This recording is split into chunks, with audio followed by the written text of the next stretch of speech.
խորագիրը այսօրվա մեր հանդիպման ավանդական արժեքներ, այսինքն ողջունելով իհարկե պարոն Այվազյանի կարծիքը համաձայն եմ, համամիտ եմ բազմաթիվ անգամ եղել է, որ միասին նստել ենք, քննարկել ենք այս ամենը, բայց դրա հետ մեկտեղ պետք է հասկանալ հետևյալը, որ այն պրոցեսները, որոնք տեղի են ունենում, գլոբալ պրոցեսներ, կապված գերտերությունների, այո, մեր տարածաշրջանում բավականին լուրջ պայքարի պարբերաբար թեժացման, այդ թեժացումը պայքարի և այդ պայքարի խոսքում գերտերությունների մասին արդյունավետությունը ամեն գերտերության տեսանկյունից կախված է նաև մեր հայկական կամ հայաստանյան տեսլականից, որ ավելի փակագծերը բացենք, պատրաստ է արդյոք Հայաստանը որպես էթնոքաղաքական միավոր, ոչ թե օֆիս, սենց ասենք, որտեղ բոլորը գալիս են գործի, հարկեր են մուծում ու գնում են տուն, այսպես ձևակերպեն, այլ որպես էթնոքաղաքական միավոր, որպես ամբողջ հայության տուն, դիմադրել, պայքարել և պաշտպանել իր շահերը։ Շատ բան դրանից է կախված և իզուր չէ, որ մինչ ակտիվ ֆազայի անցնելու, այս կամ այն տարածաշրջանում գրողի, օրինակ նույն պսևդո-անգլոսաքսոնական կասեք արևմտյան և այլն կապ չունի, պսևդո-մարդու իրավունքների շղարշի ներքո քայքայվում է և պրոցես է գնում բավականին երկար ժամանակ,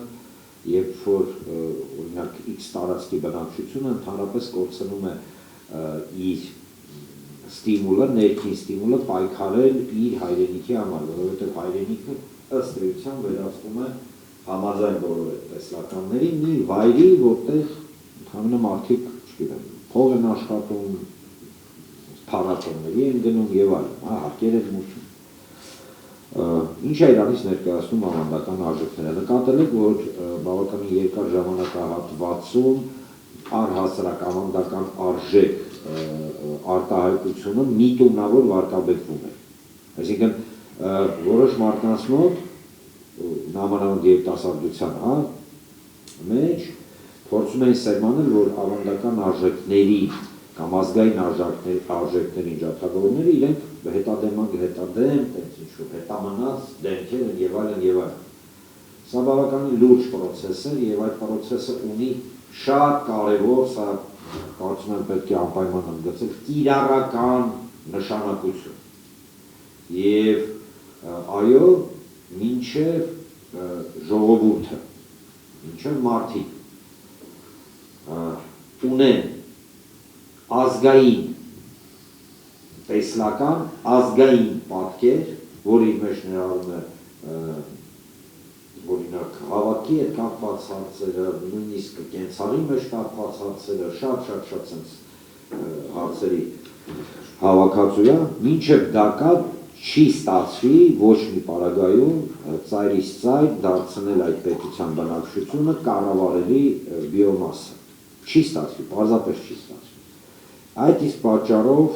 պետք է ֆիքսել հետևյալը, որ այն պետությունները և այն ժողովուրդները, որոնք իրենց ազգային դիմագիծը պահպանում են, իրենց օգտագործել այս կամ այն առումով օրինակ, գերպետությունների նախագծեր իրականացնելու համար անհնար է։ Դրա հետ մեկտեղ մենք պետք է հասկանանք հետևյալը։ Դուրներս գա, թե չէ ամբողջ աշխարհում գնում է հիմա վեկտորալ կիսում, այսինքն նոր աշխարհաքաղաքական սահմաններ են գծվում, և այդ նոր աշխարհաքաղաքական սահմանների գծման ներքո մենք ունենք ըստ էության 4 հիմնական ուղղություն։ Դա արևմուտք, դա եվրասիական վեկտոր, դա ասիական վեկտոր և դա պայմանական մահմեդական վեկտոր, չնայած ինքը շատ ծավալուն, շիաներ, սունիներ, ես մա չեմ ուզում ծանրացնել մեր այսօրվա զրույցը ավելի մանրամասներով այդ վեկտորները, բայց մենք պետք է հստակ հասկանանք, որ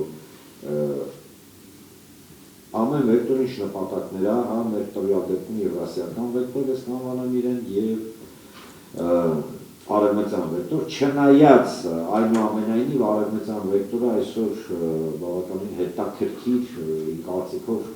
վերաձևափոխումների մեջ է, ու մասնագիտական առումով հետաքրքիր, ինչը մեր հանդեպ վտանգները չի նվազեցնում ոչ մի բան։ Եվ այստեղ պետք է հասկանալ, որ վեկտորին է ձեռնատու իր շահերից դուրս գալով ընդգծում են, որ տարածաշրջանում ու հարավային Կովկասում լինի ամուր, պինդ, ներողություն եմ խնդրում այս արտահայտության, հզոր, հարուստ և ուժեղ Հայաստան, ումա ձեռնատու։ Ձեռնատու այն պետություններին, ում պետական ազգային շահերից դուրս է գալիս, հիմա շահերի մասին չենք խոսալ, որովհետև էլիկը երկարացնեմ զրույցը, բայց այնուամենայնիվ պետական շահերից է դա բխում։